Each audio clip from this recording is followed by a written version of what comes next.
Across America and even across the world, there are places where the past refuses to die. Homes filled with sorrow, bridges holding back dark secrets, and battlegrounds where echoes are still heard today. In this episode, we're talking about 8 haunted locations that hold the strongest paranormal energy ever recorded.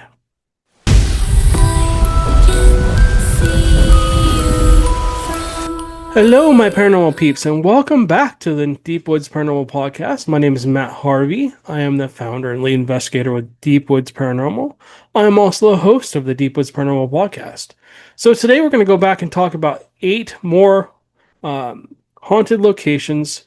So number 1, real close to home, I've actually never been there. The Grove in Texas, Southern Spirits and Secrets. Ooh, that sounds interesting. Franklin Castle in Ohio, the Mansion of Mourning.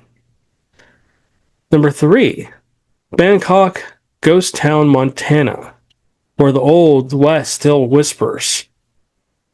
Number 4, Little Bighorn Battlefields, Echo of the Fallen. Number 5, Stuckey's Bridge, Mississippi, the Lantern of the Outlaw. Number 6, Lemp Mansion, Missouri, the spirits of a cursed family. That sounds sad. So Rajiv, Gandhi International Airport, and this is in India, the haunting of a modern terminal. Interesting. And number 8, the LaLaurie Mansion in New Orleans, the cruel mistress of the quarter. All right. Let's talk about the Grove in Texas here. Again, I've never been here, so I don't know if you've been here before. Comment down below. What did you experience? All right. So the hauntings of the Grove in Jefferson, Texas are legendary due to the numerous reports of paranormal activity in the historic 1861 Victorian house, which is considered to be one of the most haunted in the state. The hauntings include a sighting of a woman in white, disembodied footsteps, unexplained voices, and objects moving on their own. Wow. The home's history of unusual experiences dates back to the late 1800s and is now a popular site for ghost tours. All right, so let's get into the hauntings. So the haunting details. Ooh. The lady in white. Again, another lady in white, guys. One of the most common sightings is a woman dressed in white seen by many visitors and former residents. Unexplained phenomenon. Other reported activity includes disembodied footsteps, strange noises, objects moving by themselves, and even a black swirling mass seen in one of the bedrooms. Interesting. Historic accounts. The paranormal history is long. The stories from the 1880s onward. A family that moved into the house in 1882 reported moving out as soon after, claiming that they couldn't live there. Interesting. Wonder what caused them to leave. Long-term residents. So a woman named Miss Louis Young, who lived there in the early 1900s, often spoke of haints. I guess it's a spirits, and becoming terrified later in life, insisting she saw figures that disappeared when she turned on the porch light. Okay. Interesting. So, historical status. The Grove is listed in the National Register of Historic Places and is a recorded Texas historical landmark. I can't talk today. So, yeah, that's places number 1. I'm sorry that I've never been here. I'm going to have to add this to my bucket list. Sounds like a cool place. I wonder if it's a place you can stay overnight. Again, have you guys ever stayed here? Let me know. Leave a comment down below. Let us know if you've been here. Have you had the opportunity to investigate this location? I'd really like to hear your story. Okay, so location number 2, Franklin Castle, Ohio. So the Franklin Castle, located in Cleveland, Ohio, is reported to be one of the most famous haunted houses in the state. Should probably say famously or something else. Again, guys, bear with me as I'm reading this. A lot of this is not really worded correctly, so it throws me off a little bit as I'm reading it. Okay, so its reputation stems from a history marked by the Tiedemans family. Their tragic death in the late 19th century and subsequent reports of paranormal activity by multiple owners. So the Tiedemann's family must have died in the house. Let's see if they talk a little bit more about this. So it says paranormal legends and ghost sightings. Okay, so the castle's hauntings are linked to the following stories. The Tiedemann family.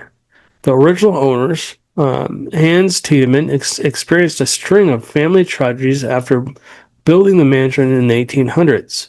I think this has been on a few ghost shows. So if you've seen this, you probably know a little bit more about this. So Emma Tiedemann, his 15-year-old daughter, died of diabetes in the house in 1881. Some rumors allege that she was actually hanged. Historical sources dispute this, and other sensationalized tales attribute the death to disease. Again, this is worded really weird. Her ghost is sometimes seen as a crying girl or a girl in white. Interesting. So Louise Tiedemann, Haynes' wife, passed away in the house in 1895 from liver disease. She is said to appear as the woman in black in the tower room. Interesting. Other Tiedemann children. 3 of the other Tiedemann children died in the house during infancy. The sound of crying babies has been reported in the castle. Interesting. A cold room. A room on the 3rd floor is allegedly 10 degrees colder than the rest of the house, where the axe murder victim named Karen is said to haunt. An axe murder victim. Wow. That's crazy.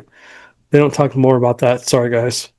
A tape recording incident. During a radio segment inside the house, a host's tape recorded was inexplicably hurled down the staircase. Again, this is written really weird. Okay, so green vaporous mist. This is interesting. I've never seen this before. A writer visited the house, reportedly fainted after walking into a green vaporous mist on the 3rd floor landing. Interesting. Baby skeletons. In 1970s, human bones believed to be the baby skeletons were discovered hidden in a secret room. However, some believe this was a public stunt by an owner seeking promotion for ghost tours. Interesting. Oh, here we go. A German spy activity. Stories claim the castle was a hub for German spies during the war, with secret passages allegedly used for nefarious purposes. Interesting. So, makes you wonder if maybe some of those guys are still haunting the location too. All right, so let's move on. Bannack Ghost Town. Bear with me if I butcher that.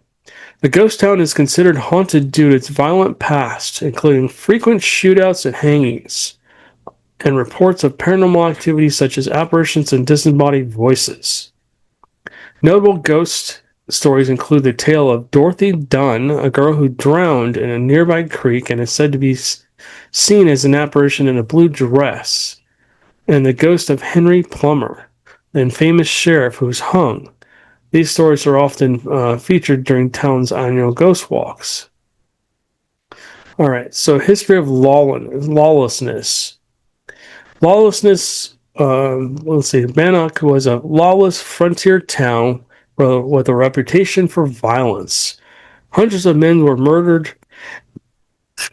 And famous Sheriff Outlaw Henry Plummer was hung by vigilantes. The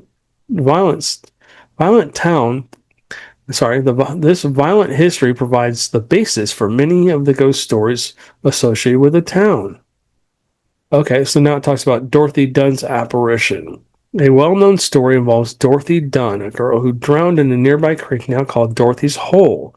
Her friend who saw her apparition in a long blue dress is said to have been deeply affected by the accident. Visitors to the former Mead Hotel have reported seeing the apparition of a young girl in a blue dress. That's interesting. Other reported activity, people claim to have heard disembodied voices and seen other apparitions throughout the town, especially in the historical buildings. says the Elegant Hotel Mead is often cited as the most haunted building in Bannack. Dorothy Dunn, of course, 1916, 16-year-old Dorothy Dunn drowned in blah, blah, blah. We already read that. So she's said to haunt the hotel. Cold spots. Visitors to the hotel often report experiencing sudden and unexplained cold spots. Other apparitions. So an old elderly woman, sometimes thought to be Dorothy Dunn's mother, has also been spotted peering from the hotel windows. Outlaw spirits. The town's early history was marked by a rampant crime under the leadership of corrupt Sheriff Henry Plummer, who, along with his gang, was ultimately hung by vigilantes. His apparition is said to patrol the town, particularly near the gallows where he was executed in the Skinner Saloon. So Plummer's gang, the spirits of the men's the spirit of the men. Okay, whatever. Let's start over. So his gang is said to lead to haunted Christmas store. This makes no sense. Whatever. Supposedly they haunt the Christmas store. With reports of shadowy figures and disembodied voices and whispers. Interesting. Again, some of this makes no sense, guys, whether they're wording this. All right, so the Betsy House, originally a quarantine house for sick children, is now known for its phantom children. Ooh, okay. Many believe the sound of crying babies heard inside the house are spirits of the children who died from the illness. That's sad. The disembodied voices of children have been heard. The strange anomalies, sometimes believed to be children's spirits, blah, blah, blah. Again, it's just repeating itself. General hauntings. Throughout the entire town, visitors have reported a range of unexplained phenomenon, slamming doors, wandering spirits, apparitions of many former residents, young and old, have been seen walking the town as if it were still alive. Oh, here we go. The cemetery. The historic cemetery where many early residents are buried is another site of reported supernatural activity. And they don't go into any more detail. All right, so it sounds like a really cool old ghost town. I really love ghost towns, especially old, like Wild Wild West ghost towns. I think that they hold a lot of energy. So the Battle of Little Bighorn was terrible. The Little Bighorn Battlefield National Monument in Montana is widely considered to be a hub of supernatural activity and is a source of numerous echoes of the fallen haunted stories with accounts of coming from visitors, employees, and Native Americans' oral traditions. The intensity of the violence and the loss of life during the 1876 battle is often cited as the cause of lingering paranormal phenomenon. Okay, interesting. I bet. I mean, these guys lost their lives way too soon, probably, for pretty much no reason at all, except for a land grab and territory. So, anyways, common hauntings and phenomena. Apparitions of soldiers and warriors. Eyewitnesses have reported seeing full-body apparitions or partial apparitions of soldiers and Native American warriors.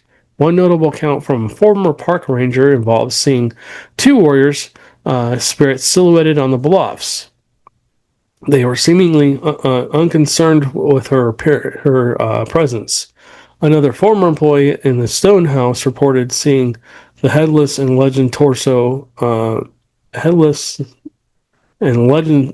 legless torso of a soldier. Excuse me. Interesting. Unfortunately, it was probably killed during battle. All right, so time slips revealing the battle. So there are multiple accounts of visitors who claim to have been momentarily transported back in time, seeing, hearing, and even smelling the battle taking place around them. One Vietnam vet described the ghastly scene vanishing suddenly. Interesting. So a lot of this sounds more like a residual thing, especially because nobody's really, essentially, there's no interaction really with the people that are involved, the living people that are involved. Seems like this is more of a residual, like time replaying itself. There's such a scar on this land from all the horrible things that happened that basically it's just replaying over and over again like a rerun on TV. And that's what a residual is. Okay, so unexplained sounds, strange noises, including phantom footsteps, loud banging on the walls, and the soft murmuring of voices have been reported across the battlefield and within the park buildings. Okay, so it talks about paranormal activity in the stone house. This was built in 1894 for the cemetery caretakers, who local Crow people called ghost herons. It's major focus of activity. It's a major focus of activity. Stories from seasonal employees who live there include doorknobs turning on their own and doors slamming shut, lights turning off and on after hours, objects being moved around. All employees awaken to find a man with a tortured and painful expression sitting at a table, whom later she identified as Lieutenant Benjamin H. Hodgkin from a historical photograph. Interesting. So the native perspective, the local Crow people had long-standing belief about this site, referring to this first superintendent as a ghost herd, because lowering the flag at dusk was thought to allow the spirits to rise and walk the grounds. Native American employees have also shared personal, often peaceful, spiritual encounters, sometimes interpreted as the spirits of restless souls, who are also happy that their side of the story is finally being told to visitors. Awesome. So Lieutenant Colonel George Cluster himself is a prominent figure in this lore. His ghost is reportedly seen wandering the halls of the Battlefield Museum late at night. A Lakota Sioux tradition even claims that Sitting Bull visited the battlefield after the conflict and encountered Custer's ghost here. So that's really interesting. Yeah, old battlefields are, they're just one of those places you're going to have experiences. We've tried to get on some of the old battlefields down here in Texas from the Mexican American War, but they really don't want people out there. The haunted Stuckey's Bridge in Mississippi centers on the legend of Old Man Stuckey, an outlaw who used to use a lantern to lure unsuspecting travelers to their deaths, and whose ghost is said still roam the area.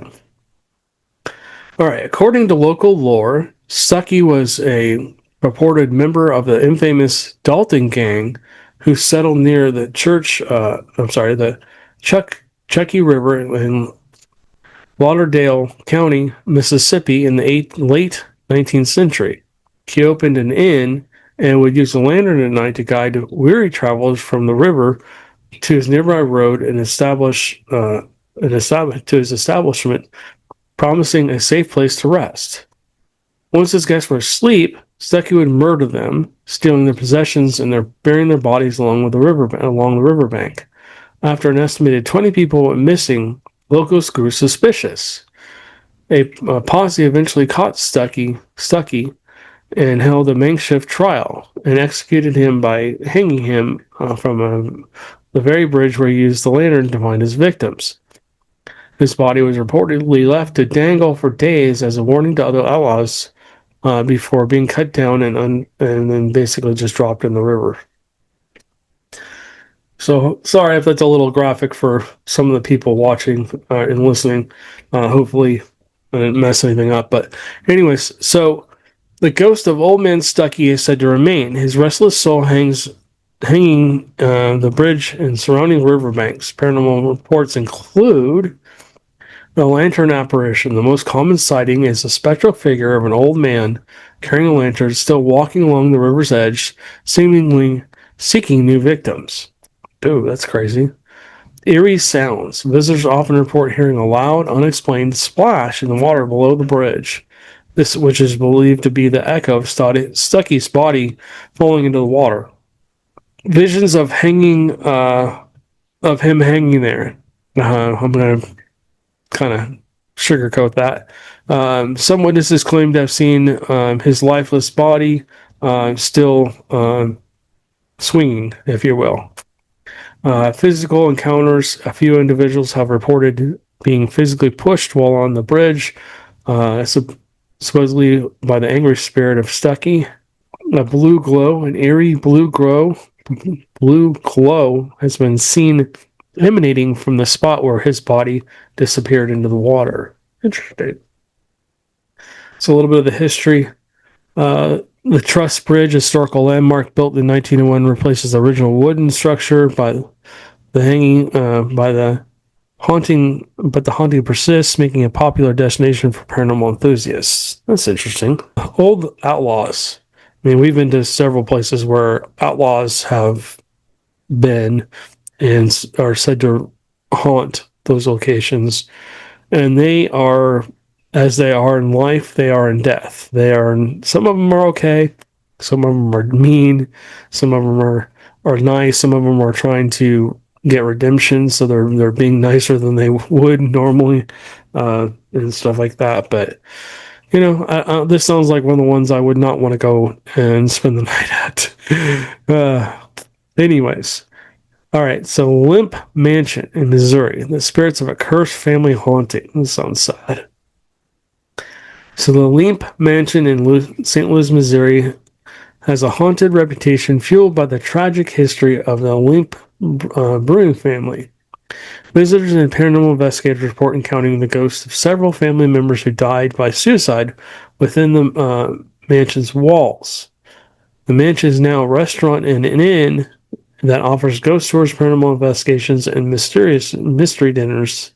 And I've always said, and if you guys have followed me for a long time, when you take your own life, you pretty much can't leave. You get stuck.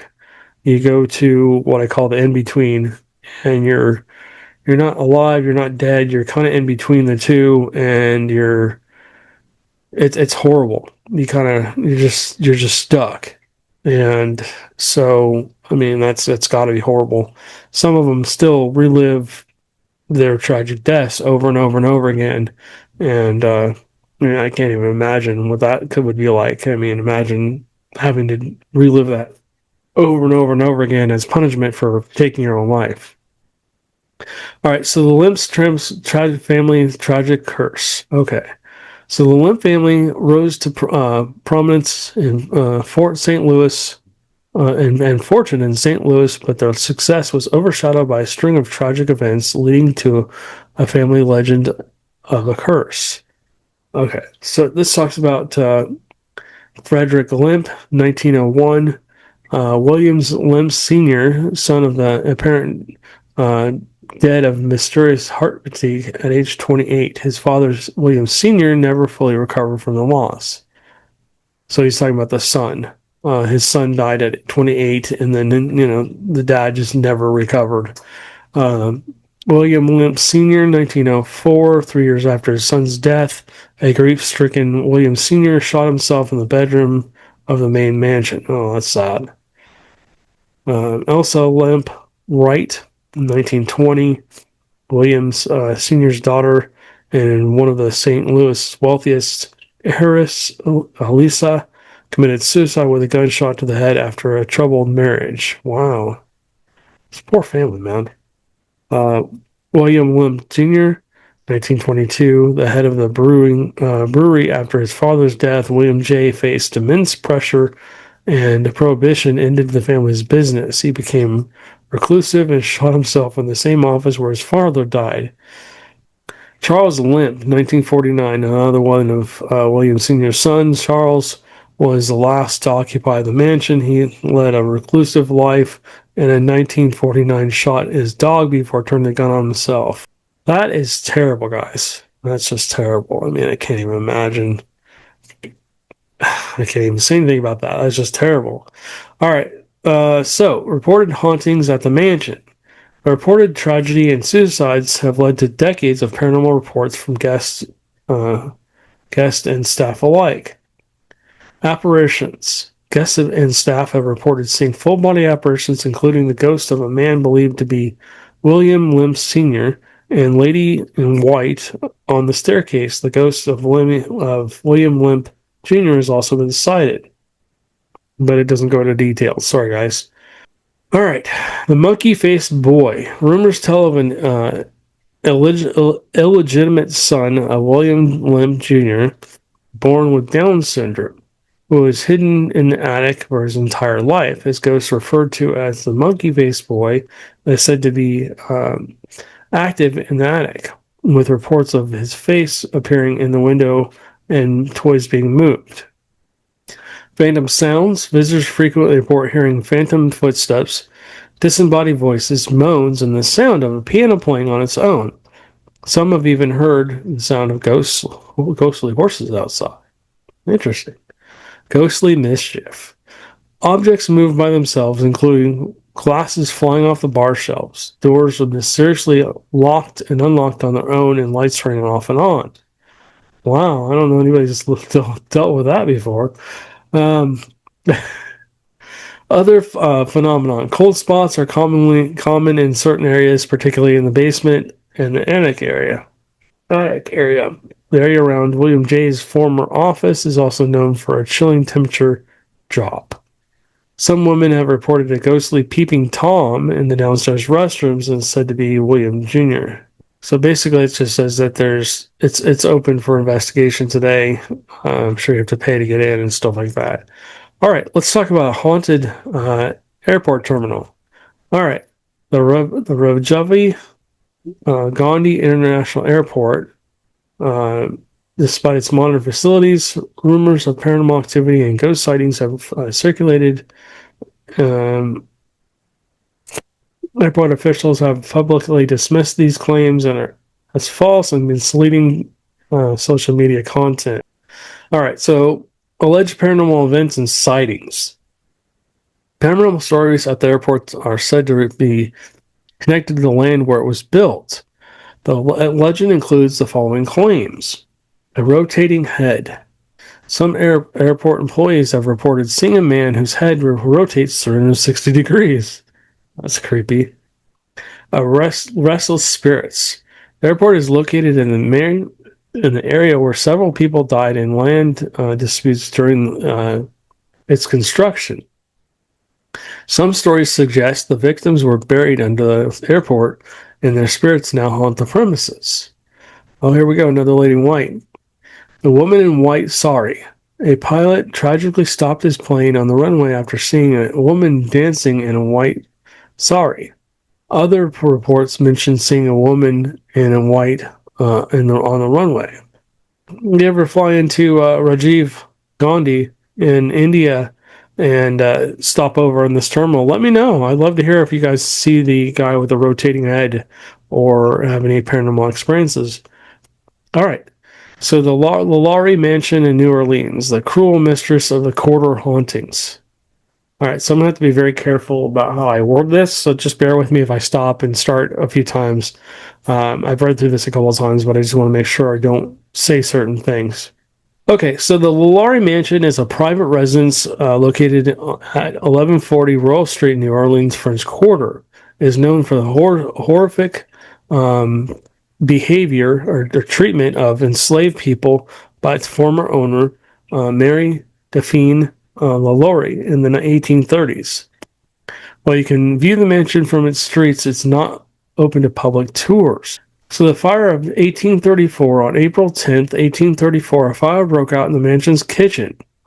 A person who had been chained to the stove confessed to setting the fire in a suicide attempt because of the abuse. Oh man, I can't even talk about this either. So essentially they found seven.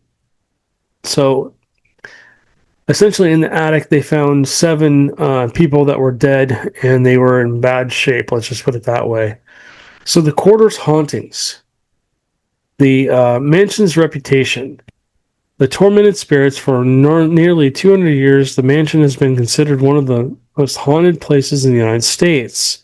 Many believe the hauntings and the tormented spirits of LaLaurie's victims still haunt the location. Paranormal activity. Numerous reports of paranormal activity have been documented over the years, including disembodied screams, moaning, phantom footsteps, and objects moving on their own. Cursed ownership. A persistent rumor suggests a cursed artifact. Anyone who owns the house leads to misfortune. A notable owner and actor Nicolas Cage purchased the home in 2007, but lost it to foreclosure in 2009. That's interesting. So there's a lot I really can't talk about this house because this goes into real detail about what happened to the people that worked there, if you will. But it does sound like a